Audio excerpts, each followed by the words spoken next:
అర్ధనగ్నంగా జీవిస్తున్న కాలంలో అంబేద్కర్ ఫారెన్ వాళ్ళలాగా సూటు బూట్ వేసుకోవడానికి there is a lot of difference. అది చాలా పెద్ద డిబేట్ అది. అంటే సెల్ఫ్ రెస్పెక్ట్ లేకుండా చేసినటువంటి బ్రాహ్మణిజానికి చెక్ పెట్టడం కోసమే బాబాసాహెబ్ అంబేద్కర్ అట్లా ఒక సూటు బూటు ధరించి మేము ఎవరికంటే తక్కువ కాదు అనేటటువంటి ఒక పాయింట్ని ఆయన ఆచరించి చూపెట్టిండు. అట్లాగే ఇక్కడ కూడా ఆ కోల్పోయినటువంటి హక్కులని సాధించుకున్న దానికి సింబాలిజమే ఆ రైకలు, దళిత స్త్రీలకి ఆ రైకలు సాధించడం అనేది. కానీ అక్కడ ఎట్లా తొడగాలో తెలియదు వాళ్ళకి. సంభాషణలో దీన్ని ఎట్లా తోడుకోవాలో తెలియదు వాళ్ళకు. ఎట్లా తోడు ముందుగా వెనక అనేది కూడా తెలియదు. అంటే అన్ని రోజులు వాళ్ళకి అలవాటు లేదు కదా. సో కాబట్టి అట్లాంటి ఆ ఇన్నోసెన్స్ని చెప్పడానికి కూడా చాలా చమత్కారమైనటువంటి డైలాగులతోటి వాళ్ళతోటి బాగా చేసిండు. పిల్లలు పాలెట్లా తాగుతారు ఇవి ఇట్లా కట్టుకుంటే అనేటటువంటి ఒక డైలాగ్ కూడా చాలా అద్భుతంగా పెట్టిండు. సో అంటే నాకేమనిపించిందంటే ఇదే తంగలాన్ సినిమా ఒక అప్పర్ కాస్ట్ దర్శకుడు డైరెక్షన్ చేసి ఉంటే ఇంత డెప్త్ రాదు. ఇప్పుడు అమెరికాలో జార్జ్ ఫ్లాయిడ్ అనే ఒక నల్ల జాతిని చంపేసినప్పుడు నాకు ఒక ప్రధాన స్రవంతిలో ఉండే దినపత్రిక సండే మ్యాగజైన్ నుండి ఫోన్ వచ్చింది. రవీందర్ గారు జార్జ్ ఫ్లాయిడ్ ఇష్యూ ఫాలో అవుతున్నారా మీరు అన్నారు. అవుతున్నాను అన్నా. మీరు రాస్తే బాగుంటుంది అని అన్నారు. ఎందుకు మీరు రాసుకోవచ్చు కదా అన్న. మేము రాస్తే ఇన్ఫర్మేషన్ అయ్యిద్ది, మీరు రాస్తే డెప్త్ వస్తుంది అన్నారు. ఎవరి జీవితం వాళ్ళకు దగ్గర ఉంటుంది కాబట్టి నేను రాయడమే సెంట్రల్ యూనివర్సిటీలో రోహిత్ వేములను చంపేశారని స్టార్ట్ చేసిన. George Floyd America, Rohit Vemula at HCU ఇక్కడ చేశారా. సో కాబట్టి ఆ రెండింటిని లింకు పెట్టి చెప్పడం అనేటటువంటి పాయింట్ ఏదైతే ఉందో అది ఆ సఫరింగ్ ఉన్నోనికే వస్తుంది, అది మామూలు వాళ్ళకి రాదు. కాబట్టి పారంజితు ఆ లైఫ్ నుండి వచ్చినటువంటి వాడు. తమిళనాడులో ఒక పెరిగేర్ రామస్వామి నాయకరు, కరుణానిధి ఇట్లాంటి వాళ్ళ జీవితాలు అందించినటువంటి ఫిలాసఫీ ఏదైతే ఉందో అది మనకి ఈ దేశంలో ఒక ప్రత్యామ్నాయ సినిమా రూపొందించగలిగేటటువంటి డైనమిక్ దర్శకుని రూపంలో మనకు పారంజితిని అందించింది. కానీ దాంట్లో ఆయనకు బంగారు గనిలోకి వెళ్ళినప్పుడు ప్రాచీన కాలపు రాజులు ఎవరెవరు తవ్వినరో దాన్ని అంతా చెప్తూ ఉంటాడు. చోళులు, టిప్పు సుల్తాను వాళ్ళందరూ అక్కడ కనబడుతుంటారు. అంటే అక్కడ పాయింట్ ఏంటంటే కోలార్ బొగ్గు గనులకు సంబంధించి 2 సినిమాలు వచ్చినాయి.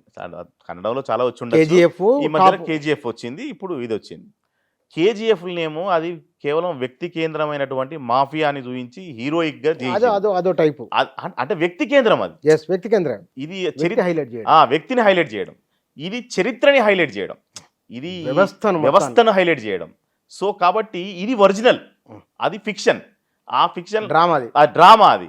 రాఖీ అనేటోడు పుట్టలేదు, సావలేదు, ఎవడో తెలియదు. అది ప్రశాంత్ నీల్ క్రియేట్ చేసిన ఒక పాత్ర. అది అంతవరకే. అది డబ్బులు కలెక్ట్ చేయడానికే పనికొస్తుంది, అందరు సపోర్ట్ కొట్టడానికి పనికొస్తుంది, బాగుందిరా సినిమా అనుకోవడానికే పనికొస్తుంది తప్ప అందులో చరిత్ర ఒరిజినలా కాదనేది. ఇప్పుడు ఇందులో కూడా తంగలాన్లో కూడా చివరిలో వాడు మొత్తం డేట్లతో సహా వేసిండు. ఎప్పుడెప్పుడు ఎవరెవరు కోలార్ బంగారు గనులు తవ్వుకపోయిన్లు, ఏ జాతులు దానికోసం పనిచేసినాయి, వాళ్ళ బతుకులు ఎట్లా ఉండేటి అనేటటువంటి ఒరిజినల్ ఫోటోలతో చూపించండి చివరిలో సినిమా అయిపోయాక. సో కాబట్టి ఒరిజినల్గా తీయాలి అని చెప్పేసి అంటే వాడికి ఒక దృక్పథం ఉండాలి, ఒక చరిత్ర పట్ల అవగాహన ఉండాలి, ఎందుకోసం సినిమా తీస్తాను అనేటటువంటి క్లారిటీ ఉండాలి. పారంజిత్ చాలా స్పష్టంగా చెప్తున్నాడు, మీ cinema is a powerful media. So దాని ద్వారా నేను నా జాతిని ఎడ్యుకేట్ చేసే ఒక పని చేస్తా అని చెప్పేసి కాలా తీసిండు, కబాలి తీసిండు, సూపర్ డూపర్ బ్లాక్ బాస్టర్స్ అవి. అసలు రజనీకాంత్ లాంటి ఒక గ్రేట్ హీరో, ఒక గొప్ప హీరోని మనం ఎట్లా అసలు 2 సినిమాలకు అవకాశం తెప్పియగలం? ఎవరన్నా ఒక తెలుగు డైరెక్టర్ని రజనీకాంత్తో సినిమా తీయమన్నారు, ఈజ్ ఇట్ పాసిబుల్ అసలు ఇప్పుడున్న పరిస్థితులలో? కానీ అట్లాంటిది పారంజిత్కి 2 సినిమాలకు అవకాశం ఇచ్చిండు ఆయన. సో కాబట్టి అట్లాంటి ఒక దమ్మున్న డైరెక్టర్గా పారంజిత్ మనకు అందులో స్పష్టంగా కనబడుతున్నాడు. ఇప్పుడు వల్ల విక్రమ్, దట్టు విక్రమ్, సియాన్ విక్రమ్ ఎంత పాపులర్ స్టార్ అనేది మనం అపరిచితుల్లో చూసినాము, శివపుత్రుల్లో చూసినాము, ఏ సినిమా చూసినా ఒక వైవిధ్యభరితమైనటువంటి నటుడు. అంటే నాకేమనిపిస్తున్నది అంటే విక్రమ్కి కూడా బహుశా ఆ సినిమా స్టోరీ అర్థమై ఉండదు. అదేదో బంగారం తవ్వుకునే దాంట్లో ఒక రఫ్ స్టోరీ, ఒక ఎథనిక్ జాతికి సంబంధించిన స్టోరీ అనుకుంటాను. కానీ అది ఒరిజినల్ ఈ దేశానికి సంబంధించినటువంటి స్టోరీ. అది బ్రాహ్మణిజం వర్సెస్ బహుజనిజం అనేటటువంటి విషయాన్ని అది విక్రమ్కి కూడా అర్థమై ఉండదు. అందుకే చాలామందికి అర్థమైతే లేదు. చాలామంది మీరు అన్నట్టు సోషల్ మీడియాలో పోస్టులు పెడుతున్న వాళ్ళలో మెజారిటీగా సినిమాని అప్రిషియేట్ చేస్తున్నారు. అది not only Dalits, not only Bahujans, ఎవరైనా కూడా దాన్ని సపోర్ట్ చేస్తున్నారు. కొంతమందికి అసలు సినిమా అర్థం కాలేదు, కాన్సెప్టే అర్థం కాలేదు. ఆ కోలో విక్రమ్ కూడా ఉండి ఉంటాడు. విక్రమ్కి ఏం నచ్చి ఉంటుంది అంటే పాత్ర నచ్చి ఉంటుంది. ఈ పాత్ర డిజైనింగ్ బాగున్నది, జీవించేసిండు. ఇంత అద్భుతంగా జీవించారు, అందులో చిన్న పిల్లలతో సహా అందరు జీవించేసారు. ఒక 5,000 ఏళ్ల కింద పోతే ఎట్లుంటుందో అట్లా ఉన్నది. చాలా అద్భుతంగా అనిపించింది నాకు. అది కరెక్ట్ మీరు అన్నది వాస్తవంగా. ఆ రకమైన పాత్రల డిజైనింగ్ చేయడంలోనే పారంజిత్ సక్సెస్ అయ్యింది. కానీ ఇక్కడ ప్రతిసారి వాళ్ళు బంగారు గనులకు వెళ్ళడం, బంగారం తీసుకొని రావడం, బంగారు మట్టి అయిపోవడం, ఈ నుండి అది ఇది భ్రాంతి, ఇది అంటే దేనికి సింబల్ అది, ఈ సింబాలిక్ అది? ఇప్పుడు ఆ బంగారాన్ని మనం రాజ్యాధికారం అనుకుంటామా, ఆ బంగారాన్ని పవర్ ఆధిపత్యానికి సింబల్ అనుకుంటామా, స్వేచ్ఛకు అనుకుంటామా అనేటటువంటి రకరకాలుగా చెప్పుకోవచ్చు. ఇప్పుడు ఎట్లుంటుందంటే కొన్నిసార్లు అబ్స్ట్రాక్ట్ పోయిటరీ ఉంటుంది కదా, అది ఎవరు చదువుకుంటే వాళ్ళకి అప్లై అవుతుంది, వాళ్ళకి అనుకూలంగా ఉంటుంది అది.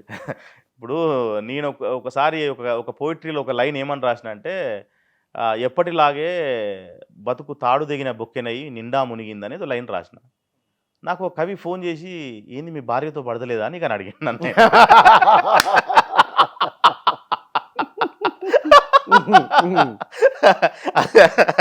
అంటే ఆయనకు అట్లా అర్థమైంది. నా ఉద్దేశం వేరు. నాకు ఇంకేదో అప్పర్ కాస్ట్ పాలిటిక్స్ అయి ఉండొచ్చు, ఇంకేదో అయి ఉండొచ్చు, ఎప్పట్లాగే బహుజన్లు ఇట్లా అయి ఉండొచ్చు అని చెప్పి నేను రాసుకోవచ్చు. కానీ ఆయనకు ఇది పర్సనల్ లైఫ్ అయి ఉండొచ్చు, పర్సనల్కి ఏమైనా ప్రాబ్లం వచ్చి ఉండొచ్చు, ఎవరి యాంగిల్ వాళ్ళకు ఉంటుంది. At the same time exactly మనకు తంగలాన్ సినిమాలో కూడా ఆ బంగారం అనేటటువంటి ఒక ఆశని దాని వైపుగా నడిపించేటటువంటి, ఇప్పుడు బ్రిటిష్ వాళ్ళకి ఏముంటుంది, బ్రిటిష్ వానికి బంగారం ఎందుకు, బ్రిటిష్ వానికి ఆధిపత్యం కావాలి, ఈ దేశం మీద పట్టు కావాలి, ఈ సంపదనంతా వాడు చేజిక్కించుకోవాలనేది వాడి లక్ష్యం. వీళ్ళకేం కావాలి, వీళ్ళకి బంగారం అంటే స్వేచ్ఛ, వీళ్ళకి బంగారం అంటే అభివృద్ధి, వీళ్ళకి బంగారం అంటే చదువు. అలా ఒక డైలాగ్ ఉన్నది, అరే మనం కూడా తెల్లోళ్ళలాగా చదువుకొని బాగుపడచ్చురా అంటాడు. బంగారం ఉంటే మనం చదువుకోవచ్చు అని అన్నాడు. సో కాబట్టి దాని అర్థం ఏంది, వాళ్లకు ఫ్రీడమ్ని ప్రసాదించేటటువంటి ఒక అవకాశం బంగారం. కాబట్టి ఎవరి కోణంలో వాళ్ళకు బంగారానికి సంబంధించి, ఇప్పుడు బ్రిటిష్ వాడికి ఆల్రెడీ ఇండియా మీద ఒక పట్టు ఉన్నది. 1850 ఆ టైంలో వీళ్ళు ఆల్రెడీ ఇక్కడ పాలిస్తున్నారు. వాళ్ళు పాలించేటోడికి బంగారం కావాలంటే రాజుల దగ్గరనే బొచ్చడు ఉన్నది. బొచ్చడు రాజ్యాలని యుద్ధం చేసి గెలిచి వాడు పడవలలో నౌకా షిప్లలో తరలించకపోవచ్చు, బ్రిటన్కి పెద్ద విషయం కాదు. అయినా సరే వాడు తవ్వి చూపించడానికి కారణం ఏంటంటే దట్ ఈస్ సింబాలిజం. వాడు ఈ దేశం మీద పట్టు సాధించడానికి చేస్తున్నటువంటి ఒక కృషి, అది ఇక్కడ ఉండేటటువంటి మూలవాసుల్నే కలుపుకొని చేస్తున్నటువంటి ఒక అదే అనేది అర్థమైంది. అంటే ఒక మిత్ అనేది లేకుండా కథ ముందుకు పోదు. సో కాబట్టి దానికి సింబాలిక్గా చాలా అద్భుతంగా చూపించండి. అట్లాగే ఆ ఏనుగుకొండ అక్కడ ఉన్నది మన బతుకు మారేటటువంటి మార్గం అంటే అది రాజ్యాధికారం కావచ్చు. చాలామంది దీంతో యాక్సెప్ట్ చేయకపోవచ్చు, కానీ దళిత్ పర్స్పెక్టివ్ నుండి చూసినప్పుడు అది ఖచ్చితంగా వాళ్ళ బతుకు మారే దారి అక్కడ ఉన్నది, దాని పక్కన దారి ఉంటుంది అని విక్రమ్ చెప్తాడు. అట్లా చెప్పడం వెనకాల ఏనుగుకొండ దాటితే మన బతుకు మారుతుంది అంటాడు. ఏనుగుని ఎందుకు సింబల్గా తీసుకున్నాడు? పులికొండ అనొచ్చు, ఒంటెకొండ అనొచ్చు, ఇంకేదో అనొచ్చు కదా.